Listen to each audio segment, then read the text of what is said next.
ముందుగా అందరికీ భోగి శుభాకాంక్షలు అండ్ ముందుగా సంక్రాంతి శుభాకాంక్షలు కూడా. రేపు మార్కెట్ హాలిడే కదండి, తెలుసు కదా. సో యాక్టివ్ ట్రేడర్స్ ఎవరైతే ఉన్నారో రేపు ఒక్కరోజు ఇంక మార్కెట్ గురించి మర్చిపోయి హ్యాపీగా పండుగ ఎంజాయ్ చేయండి. రైట్, మార్కెట్ పరిస్థితి ఏంటంటారు? మనం చాలా రోజుల ముందు చెప్పుకోవడం జరిగింది, ట్రంప్ టారిఫ్స్ పైన సుప్రీంకోర్టు తాలూకా రూలింగ్ వచ్చేంత వరకు మార్కెట్లో వాలిటిలిటీ ఉంటుంది అని అనుకున్నామండి. డిసైడ్ అయిపోయాం మనం. అయితే ఈ వీడియోలో మనం ఏం మాట్లాడుకోబోతున్నాం అంటే, ఆ సుప్రీంకోర్టు తాలూకా రూలింగ్ ఇవ్వాలే కదా. సో ఇవాళ ఎలా రావచ్చు, మార్కెట్ ఏం ఎక్స్పెక్ట్ చేస్తుంది, ఒకవేళ ట్రంప్కి నెగిటివ్గా వస్తే తర్వాత ట్రంప్ రియాక్షన్ ఎలా ఉండొచ్చు, దానికి మార్కెట్ రియాక్షన్ ఎలా ఉండొచ్చు ఏంటి అనేది మాట్లాడుకుందామండి. అదే సెంటర్ పాయింట్ అవనుంది and very very important point అవనుంది. దాని తర్వాత ఇన్ఫోసిస్ రిజల్ట్స్తో వచ్చింది అండ్ అలాగే ఇంకొన్ని స్టాక్స్లో కొన్ని అప్డేట్స్ ఉన్నాయి, వాటి గురించి కూడా మాట్లాడుకుందాం. వీడియో మంచి ఇంట్రెస్టింగ్గా ఇన్ఫర్మేటివ్గా ఉండబోతుంది. వీడియో లాస్ట్ వరకు చూడండి. వెల్కమ్ టు రూపాయి తెలుగు. మీరు ఇంకా మన ఛానల్ని సబ్స్క్రైబ్ చేయనట్లు ఉంటే ప్లీజ్ సబ్స్క్రైబ్ చేసుకొని నోటిఫికేషన్స్ ఆన్లో పెట్టుకోండి. ఆ లైక్ అని, షేర్ అని, కామెంట్ అనేది చేస్తూ ఉండండి. చేశారా లేదా, సబ్స్క్రైబ్ చేశారా లేదా, అలాగే లైక్ చేశారా లేదా ప్లీజ్. రెగ్యులర్గా వచ్చే అప్డేట్స్ అవన్నీ మన టెలిగ్రామ్ ఛానల్లో ఆల్రెడీ పోస్ట్ చేసుకుంటూ వస్తున్నామండి. లైక్ నిన్న యూఎస్ తాలూకా సిపిఐ డేటా వచ్చింది, బాగానే వచ్చింది, 2.6% పెరిగిందండి. ఎస్టిమేట్ కన్నా చాలా తక్కువ పెరిగిందనమాట. అండ్ అలాగే మన ఇండియా యూఎస్ తాలూకా ట్రేడ్ డీల్స్ ఓకే సోగా నడుస్తున్నాయి అని చెప్పి ఏదో అక్కడక్కడ స్టేట్మెంట్స్ వస్తున్నాయి. బట్ ఒక కన్ఫర్మ్ పాజిటివ్ అప్డేట్ లాగా అయితే ఏమీ రాలేదు ఇప్పటికి.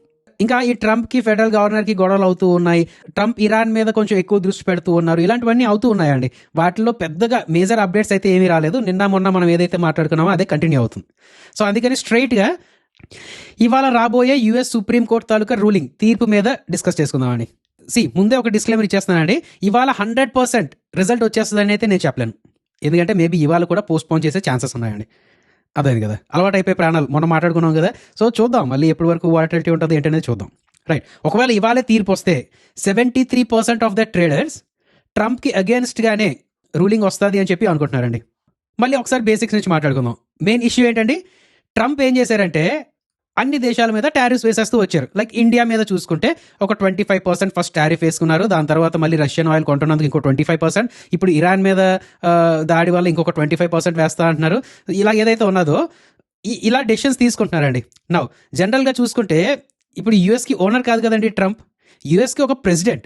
అంటే జనాల తాలూకా సజెషన్స్ అన్నీ తీసుకొని అప్పుడు ట్రంప్ డెసిషన్ తీసుకోవాలి. అంటే ప్రతి ఒక్కరి దగ్గరికి వెళ్ళి నువ్వు ఏం చేయాలనుకుంటున్నావు, ఇదేమనుకుంటున్నావు అని కాకుండా ఒక పార్లమెంట్లా ఉంటుంది కదా మనకి. ఇక్కడ లోక్సభ ఫస్ట్ ఎలా ఉంటుంది, దాని తర్వాత రాజ్యసభ ఎలా ఉంటుంది, ముందు బిల్స్ ఎలా పాస్ అవుతాయి, ఇలాగే అక్కడ పార్లమెంట్లో కాంగ్రెస్ మ్యాన్ అని చెప్పి రిపబ్లికన్స్ అని ఇలా ఉంటూ ఉంటారు కదా. వీళ్ళందరి దగ్గర ఒపీనియన్ తీసుకోవాలన్నమాట. నేను ఇలాగా ఇంత టారిఫ్స్ వేద్దాం అనుకుంటున్నాను అది ఇది అని చెప్పి. ఇక్కడ బిల్ పాస్ అయితే అప్పుడు ట్రంప్ దాన్ని యాక్షన్లోకి తీసుకురావాలి, అంతే కదా. ఎందుకంటే యుఎస్ కాన్స్టిట్యూషన్ ప్రకారం ట్యాక్సెస్ విధించే అధికారం కాంగ్రెస్కి ఉంటుంది, అంటే పార్లమెంట్కి ఉంటుంది. బట్ ట్రంప్ ఏం చేశారు, నేషనల్ సెక్యూరిటీ IEEPA యాక్ట్ని వాడి కాంగ్రెస్ పర్మిషన్ లేకుండా నేనే డైరెక్ట్గా టారిఫ్స్ వేసేస్తా అని చెప్పి వేసేసుకుంటూ వచ్చారు. నా దాని మీద సుప్రీంకోర్టుకి చాలా మంది వెళ్ళి ఆశ్రయించారండి, సుప్రీంకోర్టుని ఆశ్రయించారు. అతను ట్రంప్ ఒకరే చేసుకుంటూ వెళ్ళిపోతారు, ప్రెసిడెంట్కి ఎంత పవర్స్ ఉన్నాయా, ఏం చేస్తున్నారు మీరు, అది ఇదని చెప్పి అడగడం జరిగిందన్నమాట. సో ఇప్పుడు రూలింగ్ తాలూకా ఫోకస్ ఏంటి, ప్రెసిడెంట్ ఒక్కడే ఒంటరిగా ఇంత పెద్ద టారిఫ్స్ డెసిషన్ తీసుకోవచ్చా లేదా కాంగ్రెస్ తాలూకా పర్మిషన్ తీసుకోవాలా అనేది ఇవాళ తెలుస్తుందండి. అదేంది కదా. సో డైరెక్ట్గా టారిఫ్స్ ఆపేయడం ఇదంతా ఉద్దేశం కదా, నేను ఇప్పటివరకు ఏం చెప్పానో అది జరగనుంది. నౌ సినారియో 1 ఏం జరగచ్చు, కోర్టు ఏంటంటే ప్రెసిడెంట్కి అంత సీన్ లేదు, డైరెక్ట్గా టారిఫ్స్ వేసే పవర్ లేదు అని రూల్ అవుట్ చేసేవచ్చు. అప్పుడు ఏమవుతుంది, ట్రంప్కి ఒక పెద్ద హ్యూజ్ లీగల్ బ్లో అవుతుంది. ఇప్పటి నుంచి ట్రంప్ ఏం చేయాలి, టారిఫ్స్ కోసం పార్లమెంట్ని ఆశ్రయించాలన్నమాట. వాళ్ళందరినీ అడగాలి, నేను ఇంత టారిఫ్స్ వేద్దాం అనుకుంటున్నాను, ఒప్పుకుంటారా లేదని. చాలా మంది ఒప్పుకోకపోవచ్చు, ఏదో ఒకటి జరగచ్చు. బట్ ఇప్పుడు ఏదైతే డెసిషన్స్ తీసుకున్నారో ఇవన్నీ రివర్స్ చేయాలి అక్కడ ఒక తీర్పు వచ్చేంత వరకు. సో అదొక హ్యూజ్ సెట్ బ్యాక్ ట్రంప్కి. బట్ మనలాంటి కంట్రీస్కి, ఎవరైతే టారిఫ్స్ ఫేస్ చేస్తున్నామో మనలాంటి కంట్రీస్కి ఒక మంచి న్యూస్ అండి అది, ఓకే కదా. అండ్ సెకండ్ విషయం ఏంటంటే ట్రంప్ తాలూకా ఒక పవర్ఫుల్ లీడర్షిప్కి ఒక క్యాప్ పడుతుంది ఇప్పటి నుంచి. సో ప్రతిరోజు భోజనం అయిన తర్వాత కూర్చొని ట్రూత్ సోషల్ మీడియాలో ఏది పడితే అది చెప్పడం అవ్వదు అనే ఒక స్టేట్మెంట్ మార్కెట్లోకి వెళ్తుంది అనమాట. సో అదొకలాగా మంచిదే. రైట్, సినారియో 2 ఏం జరగచ్చు, కోర్ట్ ఈ నేషనల్ సెక్యూరిటీ కోసం ప్రెసిడెంట్స్కి పవర్స్ ఉన్నాయి అని గ్రీన్ సిగ్నల్ ఇచ్చేయచ్చు. అంటే ట్రంప్ ఎంత అయితే అంత వేసుకోవచ్చు టారిఫ్స్ అని చెప్పవచ్చు అనమాట. అలా జరిగితే మాత్రం ఇంకా ట్రంప్ అన్స్టాపబుల్గా మారిపోతారండి. వెంటనే టారిఫ్స్ అన్ని అప్లై అయిపోతాయి, ఈ ఎక్స్ట్రా 25% టారిఫ్ కూడా అప్లై అయ్యే ఛాన్స్ ఉంటాయి, ఇలాంటివన్నీ ఉంటూ ఉంటాయి అనమాట. అదేందా. సో ఇవాళ రూలింగ్ చాలా ఇంపార్టెంట్. అయితే 73% ఛాన్స్ మన సినారియో 1కి ఉంటుంది అని చెప్పి ఎక్స్పెక్ట్ చేస్తున్నారు అందరూ. చూద్దాం ఏం జరుగుతుంది ఏంటనేది చూద్దామండి. బట్ ఇప్పుడు ఒక ఇంపార్టెంట్ థింగ్ ఏంటంటే, ఇలాంటి రూలింగ్ వచ్చిన నెక్స్ట్ డే మార్కెట్ సెలవు మనకి. సో చూద్దాం శుక్రవారం మార్కెట్ ఎలా ఉండనుంది ఏంటనేది చూద్దామండి. రేపు మన టెలిగ్రామ్ ఛానల్లో టచ్లో ఉంటూ ఉండండి. డైరెక్ట్గా టెలిగ్రామ్లో రూపాయి తెలుగు అని సెర్చ్ చేయకుండా ప్రతి వీడియో కింద డిస్క్రిప్షన్ బాక్స్లో ఈ టెలిగ్రామ్ తాలూకా జాయిన్ లింక్ ఉంటుందండి. అది మాత్రమే క్లిక్ చేసి జాయిన్ అవ్వండి. డిస్కస్ చేసుకుందాం, ఎలాంటి అవుట్పుట్ వచ్చింది, మార్కెట్కి ఎలా ఉండొచ్చు ఏంటి అనేది మాట్లాడుకుందాం అండి. అయితే ఇప్పుడు ఒకవేళ సినారియో 2 జరిగితే, అంటే ట్రంప్కి అగేన్స్ట్గా రూలింగ్ వస్తే ట్రంప్ ఏం చేయొచ్చు ఏంటి అనేది మాట్లాడుకుందాం. ఫస్ట్ ఏం చేస్తారంటే మళ్ళీ ట్రూత్ సోషల్ మీడియాకి ఎక్కిసి సుప్రీంకోర్టు జడ్జిలు కూడా అమ్ముడుపోయారు, వీళ్ళందరూ వీక్, కంట్రీ కిల్లింగ్ డెసిషన్స్ ఇవన్నీ, వీళ్ళు దేనికి పనికిరారు, అది ఇది అని చెప్పి ఇప్పుడు ఫెడరల్ చైర్మన్ మీద ఎలాగైతే మండిపడిపోతున్నాడో ఈ జడ్జిల మీద కూడా అలాగే మండిపడే ఛాన్సెస్ ఉంటాయి. అంతే కదా. అండ్ 2, కోర్ట్ రూలింగ్ని కూడా బైపాస్ చేయడానికి కొత్త ఎగ్జిక్యూటివ్ ఆర్డర్స్ తెచ్చేయవచ్చు. జరగచ్చు అండి, ఏమైనా జరగచ్చు. అండ్ 3, ఇప్పటి వరకు మనం మాట్లాడుకున్న దాన్ని బట్టి మీకు ఏం అర్థం అవ్వాలి, కాంగ్రెస్ హెల్ప్ చేస్తే, అంటే ఆ పార్లమెంట్లో అవన్నీ ఆమోదిస్తే అలాంటి రూల్స్ అవన్నీ తెచ్చేయచ్చు అండి. ఇప్పుడు టారిఫ్స్ నేను 50% ఇండియా మీద వేస్తాను, మీరు అందరూ ఒప్పుకోండి అని పార్లమెంట్లో బిల్ పెడతారు. వీళ్ళు అందరూ ఒప్పుకుంటే 50% టారిఫ్ వేసేయచ్చు కదా. సో థర్డ్ ఆప్షన్ ఏంటి, కాంగ్రెస్ మీద ప్రెషర్ తీసుకురావచ్చు. నేను ఎలా రూల్స్ తెద్దాం అనుకుంటున్నాను, ఇవన్నీ మీరు ఆమోదించండి అని చెప్పి చేయవచ్చు. ఏదైనా జరగచ్చు అండి. బట్ ఎమోషనల్ ప్లే కూడా చేసే ఛాన్సెస్ ఉంటాయన్నమాట. నేను అమెరికాని తీర్చిదిద్దాం అనుకున్నాను, బట్ ఎవరు ఒప్పుకోవట్లేదు, అది ఇది అని చెప్పి. సో చూద్దాం ఏం జరుగుతుంది ఏంటనేది చూద్దామండి. సో ఇదంతా మనం ఎందుకు చెప్పుకున్నామంటే, ఒకవేళ సుప్రీంకోర్టు నిజంగా ట్రంప్కి అగేన్స్ట్గా రూలింగ్ ఇచ్చినా సరే ఒక లాంగ్ టర్మ్ స్ట్రక్చరల్ పాజిటివ్లో తీసుకోలేమంటే ఆల్ టైమ్ హైస్ దాటిపోతాయి, ఇంకా అక్కడి నుంచి పైకి వెళ్ళిపోతాయనే తీసుకోలేమండి. మైల్డ్ పాజిటివ్, ఒక రోజు 2 రోజులు దీనివల్ల ఏమైనా ఉండొచ్చు. బట్ దాని తర్వాత ట్రంప్ ఆగరని అనిపిస్తుంది, ఏదో ఒకటి చేస్తూ ఉంటారనమాట. ఆ షార్ట్ టర్మ్లోనే ఈ ఐటీ అని, ఫార్మా స్టాక్స్ అని, ఎక్స్పోర్ట్స్ తాలూకా stocks like seafood export stocks అని, వీటి మీద ఎఫెక్ట్ అనేది ఉంటూ ఉండొచ్చు అండి. అండ్ లాంగ్ టర్మ్ పరంగా మాట్లాడాలి అంటే అఫ్కోర్స్ ఈ రూలింగ్ ఉన్నది, అండ్ దీని తర్వాత US and India taluka trade deals ఎలా అవుతున్నాయి ఏంటో అని చూస్తూ ఉండాలి. అండ్ అన్నిటికన్నా ఇంపార్టెంట్గా కార్పొరేట్ ఎర్నింగ్స్ అండి. ఈ Q3 తాలూకా ఎర్నింగ్స్ ఎలా అనిపిస్తున్నాయి అండి మీకు? ఇప్పటివరకు చూసిన దాని ప్రకారం ఎలా అనిపిస్తున్నాయి? అంటే ఏమో మేబీ Q2 కన్నా Q3 బాగుంటుంది అది ఇది అని చెప్పి అన్నారు, అనలిస్టులు అన్నారు. బట్ చూస్తుంటే పెద్దగా అనిపించట్లేదు. ఎక్కడ చూసినా సరే రెవెన్యూస్ కొంతవరకు పెరుగుతున్నాయి, బట్ ప్రాఫిట్స్ బాగా ఫాలో అయిపోతున్నాయండి. సేమ్ అదే Q2లో కూడా ఇంచుమించు అలాగే జరిగింది, అవునా కదా. సో ప్రాఫిట్స్ ఫాలో అయిపోతూ ఉంటే ఆ స్టాక్స్ ఇంకా ఎక్కువ వాల్యుయేషన్స్లో ట్రేడ్ అవుతూ ఉన్నట్టు కదా. అప్పుడు ఓవర్ వాల్యూడ్ అయిపోయింది మార్కెట్ అని చెప్పి పడేస్తూ ఉంటారు. ఇలాంటివన్నీ జరుగుతూ ఉంటాయి. సో ఇప్పటి వరకు వచ్చిన రిజల్ట్స్ ప్రకారం చూసుకుంటే అదే రెవెన్యూస్ పెరుగుతూ ఉన్నాయి, ప్రాఫిట్స్ కొంచెం ఫాలో అవుతున్నాయి. ఇప్పుడు చూద్దామండి, ఇన్ఫోసిస్ని ఎగ్జాంపుల్గా తీసుకొని మాట్లాడుకుందాం. బట్ ఆ ట్రంప్ తాలూకా చాప్టర్ మీకు అర్థమైందా లేదా, ఏం చూడాలి ఏంటనేది అర్థమైంది కదా. సో టచ్లో ఉంటూ ఉండండి, మా టెలిగ్రామ్ ఛానల్లో టచ్లో ఉంటూ ఉండండి. రైట్, ఇన్ఫోసిస్ తాలూకా ఎర్నింగ్స్ అండి. నంబర్స్ చూడడానికి కొంచెం కన్ఫ్యూజింగ్గా ఉంటూ ఉంటాయి. సో వాళ్ళ తాలూకా రిపోర్ట్ కాకుండా ఒకసారి హెడ్లైన్స్లా చూడాలి అంటే నెట్ ప్రాఫిట్ 9.6% ఫాలో అయింది. ఎక్స్పెక్టేషన్ ఎంతో చెప్పమంటారా? అటు ఇటులో చూసుకుంటే 7,400 crores అని ఇలా ఎక్స్పెక్ట్ చేశారండి. సో ఎక్స్పెక్టేషన్స్ కన్నా బాగా తగ్గింది. అయితే రెవెన్యూ పరంగా చూసుకుంటే ఎక్స్పెక్ట్ చేసిన దానికన్నా కొంచెం బాగానే పెరిగింది. ఇందాక మనం అనుకున్నాం కదండి, ఎక్స్పెక్టేషన్స్ కన్నా రెవెన్యూస్ పెరుగుతున్నాయి బాగానే, బట్ ప్రాఫిట్స్ మాత్రం ఎక్స్పెక్ట్ చేసిన దానికన్నా తక్కువ వస్తున్నాయి. అయితే నెట్ ప్రాఫిట్ ఎందుకు ఇంతలా ఫాలో అయింది ఏంటనేది మాట్లాడుకుందాం, ఒకసారి మాట్లాడుకుందాం, డీటెయిల్స్లోకి వెళ్దాం. బట్ హెడ్లైన్స్ అయితే మీకు అర్థమైంది కదా. నా డీటెయిల్స్లోకి వెళ్తే చూడండి, ఇక్కడ రాసున్నది కదా, ఈ నెట్ ప్రాఫిట్ ఇంతలా తగ్గడానికి రీజన్ ఏంటి అంటే సమ్ 1,289 crores అలా పక్కన పెట్టిందంట. అంటే గవర్నమెంట్ లేబర్ కోడ్స్ అవన్నీ కొత్త తీసుకురాబోతుంది కదా. సో ఆ గ్రాడ్యుటీ అని, లీవ్ తాలూకా డబ్బులని, వీటన్నిటి కోసం కొంచెం పక్కన పెట్టడం జరిగింది. సో దానివల్ల ఎక్కువ లాస్ చూపించింది అనమాట.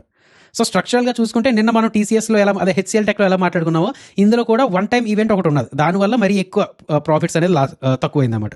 అండ్ మిగతా పరంగా మాట్లాడాలి అంటే మార్జిన్స్ ఒక 20 basis points ఎక్స్పాండ్ అయ్యాయి క్వార్టర్ ఆన్ క్వార్టర్. అది ఎబిటా మార్జిన్ అండి. అండ్ గైడెన్స్ పరంగా మాట్లాడాలి అంటే మార్కెట్ ఇంత టఫ్గా ఉన్నా సరే ఇన్ఫోసిస్ తన గ్రోత్ ఎస్టిమేట్స్ని 3 to 3.5% అలా తీసుకొస్తాము అని చెప్పి అంటుందన్నమాట. ముందేంటి 2 to 3% అలా అని చెప్పి అనుకుంటూ వచ్చారు, బట్ ఇప్పుడు 3 to 3.5% అంటున్నారు. సో కొంచెం పెంచడం జరిగిందన్నమాట. అలాగే కొత్త డీల్ విన్స్లా చూసుకుంటే ఒక $4.8 billion తాలూకా వర్త్ ఆర్డర్స్ ఉండడం జరిగింది. ఇందులో 57% ఆఫ్ ద డీల్స్ కొత్త డీల్స్ అండి, కొత్త కస్టమర్స్. సో ఇది ఒక లాస్ట్ 8 quarters పరంగా చూసుకుంటే హైయెస్ట్ అనమాట. సో ఒకలా దీని గురించి చెప్పాలంటే టెంపరీ వన్ టైం ఈవెంట్ వల్ల ప్రాఫిట్ డిప్ అయింది. అయితే గైడెన్స్ అయితే బాగానే అప్గ్రేడ్ చేశారు, డీల్స్ కూడా రికార్డ్ డీల్స్గా ఉన్నాయన్నమాట. అర్థం కదా. ఇవాళ ఏదో సైడ్ వేస్లో తిరిగినట్టుంది ఇన్ఫోసిస్. ఇంకొంచెం ఒక 2-3 రోజులు దీని తాలూకా రియాక్షన్ చూసిన తర్వాత అప్పుడు అర్థమవుతుందండి ఇన్వెస్టర్స్ ఎటువైపు ఉన్నారు, షార్ట్ టర్మ్ పెయిన్ని దృష్టిలో పెట్టి లేక ఫార్వర్డ్ లుకింగ్గానే హోప్స్తో ఉన్నారా ఏంటనేది తెలుస్తుంది. రైట్, ఇవాళ అంటే టాప్ గెయినర్స్, టాప్ లూజర్స్ అవన్నీ చూసినట్టుంటే కోటక్ మహేంద్ర 80% పడిపోయినట్టు చూపిస్తుంది. కంగారు పడాల్సిన అవసరం లేదండి. ఏంటంటే వీళ్ళు స్టాక్ స్ప్లిట్ చేస్తున్నారు. 5:1 స్టాక్ స్ప్లిట్ అనమాట. అంటే ఇప్పటి వరకు ఫేస్ వాల్యూ, ఒక్కొక్క స్టాక్ తాలూకా ఫేస్ వాల్యూ 5 ఉంటే ఇప్పటి నుంచి ఒక్కొక్క స్టాక్ తాలూకా ఫేస్ వాల్యూ ₹1 ఉంటుందండి. అలాగా స్ప్లిట్ చేశారు. సో దానివల్ల ₹2,000 అలా ఉండే స్టాక్ ₹400 పడిపోయింది అనమాట. అదే కదా, అదే 80% ఫాల్లో చూపిస్తున్నారు అంతే. అంతకుమించి స్ట్రక్చరల్గా పెద్ద చేంజ్ లేదు. స్టాక్ స్ప్లిట్ అంటే ఏంటంటే ఇప్పుడు సే ఫర్ సపోజ్ ఒక బేకరీలో ఒక కేక్ ఉన్నదండి, ఆ కేక్ ఒక ₹1,000. ఓకేదా, ఇవి ఏం చేశారంటే దాన్ని ఒక 5 ముక్కల కింద విడదీశారు. సరిగా గీలేదు కానీ ఒక 5 ఈక్వల్ ముక్కల కింద విడదీశారు. ఒక్కొక్క ముక్క తాలూకు కాస్ట్ ఎంత అవుతుందండి? ₹200. అంటే ఏంటి ఇప్పుడు కేక్ తాలూకు వాల్యూ పడిపోయిందా? కాదు, ఆ కేక్ తాలూకు వాల్యూ 100 రూపాయలే, కాకపోతే 5 ముక్కలుగా చేశారు, ఒక్కొక్క ముక్క తాలూకు వాల్యూ 200 రూపాయలు. సో ఎవరైనా వచ్చిన తర్వాత ఇంత పెద్ద కేక్ నేను ఎందుకు కొనడం, పైగా 1000 రూపాయలు ఎందుకు ఖర్చు పెట్టడం అని చెప్పి పక్కెళ్ళిపోవచ్చు. బట్ ఇప్పుడు చిన్న పీస్ 200 రూపాయలకు వస్తుంది కాబట్టి కొనుక్కోవచ్చు. అదే కదా మెయిన్గా స్టాక్ స్ప్లిట్ తాలూకు ఉద్దేశం, అదే అండి. ఎక్కువలో ట్రేడ్ అవుతున్న స్టాక్ని తక్కువలో ట్రేడ్ అవుతున్నట్టు చూపించడం. బట్ 1000 రూపాయల్లో ఏదైతే మీకు బెనిఫిట్స్ రావాలో, లేదంటే 1000 రూపాయల్లో ఏదైతే వాల్యుయేషన్స్ ఉన్నదో అదే 200 రూపాయల్లో కూడా ఉండాలి. అదే కదా ఫేస్ వాల్యూ 5 రూపీస్ ఉండేది ముందు, ఇప్పుడు ఫేస్ వాల్యూ 1 రూపీకి పడిపోయిందండి. ఇంకేమీ లేదు. January 14th దీని తాలూకా రికార్డ్ డేట్ పెట్టడం వల్ల ఇవాళ అంతలా పడ్డదన్నమాట. అదేందా లేదా? సో ఇప్పుడు ఏంటి, కోటక్ మహేంద్ర బ్యాంక్ గురించి ఎలాంటి డెసిషన్ తీసుకోవాలని నన్ను అడిగితే దీనివల్ల పెద్ద డిఫరెన్స్ అనేది లేదండి. అఫ్కోర్స్ ఇందాక చెప్పినట్టు 1000 రూపాయలకి అయితే కేక్ ఎవరు కొనుక్కోవచ్చు, బట్ 200 రూపాయలు కాబట్టి ఒకటో రెండో పీసులు కొనుక్కోవచ్చు. ఇలాగ ఈ సెంటిమెంట్ వల్ల కొంచెం ఏమైనా బయింగ్ ప్రెజర్ కనబడితే కనబడచ్చు. బట్ మనం ఇవన్నీ కాదు, కానీ ఎక్కువగా ఏంటంటే ఈ January 24th కోసం వెయిట్ చేయడం మంచిదండి. ఎందుకు, January 24th నాడు ఈ కోటక్ మహేంద్ర బ్యాంక్ తన రిజల్ట్స్ తీసుకొస్తుంది, అండ్ అలాగే మేనేజ్మెంట్ తాలూకు కామెంటరీ ఇలాంటివన్నీ వస్తూ ఉంటాయి. అయితే ఇంకొకటి ఉందండి, ఇప్పటి వరకు మిగతా బ్యాంక్స్కి కోటక్ మహేంద్ర బ్యాంక్స్కి డిఫరెన్స్ ఏంటంటే, ఆ ఉదయ్ కోటక్ గారు ఇవన్నీ ఉండడం వల్ల వీళ్ళు ఒక బ్యాంక్ గ్రోత్ కోసం ఎక్కువ ఆలోచిస్తూ ఉండొచ్చు, ఇంకొక బ్యాంక్ సేఫ్టీ కోసం ఎక్కువ ఆలోచించు ఉండొచ్చు. అంటే ఎవరు వస్తే వాళ్ళకి లోన్లు ఇచ్చేసి గ్రోత్ తీసుకొస్తూ అవచ్చు, లేదు అంటే ఎవరు వచ్చినా సరే వాళ్ళని 1-2 సార్లు చెక్ చేసుకొని మంచి వాళ్ళకే లోన్స్ ఇస్తూ సేఫ్టీ యాంగిల్లో వెళ్తూ ఉండొచ్చు. ఇప్పటి వరకు కోటక్ మహేంద్ర బ్యాంక్ ఈ సేఫ్టీ యాంగిల్లోనే ఎక్కువ ఆలోచిస్తూ ఉండేది. బట్ ఇప్పుడు గ్రోత్ సైడ్ కూడా వెళ్ళొచ్చు అని చెప్పి కొంచెం స్పెక్యులేషన్ స్టార్ట్ అయ్యాయండి.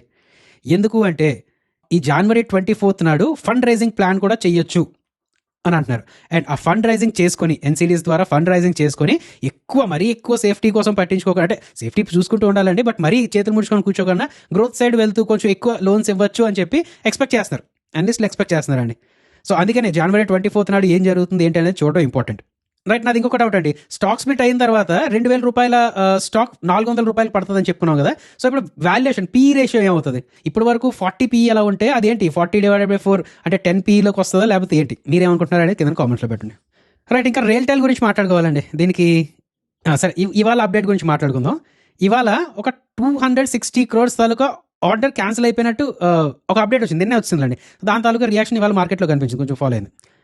ఎందుకండి, ఆల్రెడీ మనం మాట్లాడుకున్నాం కదండి, 2026, 2027, 2028 ఇలా ఏదో పెట్టుకొని దీనికి ఇన్ని రెవెన్యూస్ ఉన్నాయి, ఇక్కడ 100 crores, ఇక్కడ 100 crores, ఇక్కడ 200 crores ఎంతో రెవెన్యూస్ ఉన్నాయి. సో 100 crores ఒక 10 crores ప్రాఫిట్ రావచ్చు, ఇక్కడ ఒక 15 crores ప్రాఫిట్ రావచ్చు, ఇక్కడ ఒక 20 crores ప్రాఫిట్ రావచ్చు. సో దీన్ని అంతటిని తీసుకొచ్చి ప్రెసెంట్ వాల్యూ చేసుకుంటే ఇన్ని కోట్లు ఎంతో దీనికి ఈక్విటీలో యాడ్ అవ్వాలి, దానికి నెంబర్ ఆఫ్ షేర్స్ అవన్నీ చూసుకొని అప్పుడు దీని తాలూకా ప్రైస్ ఎంత ఉండాలి అనేది ఫైండ్ అవుట్ చేస్తారన్నమాట. దాన్ని ఇంట్రిన్సిక్ వాల్యూ అంటారు.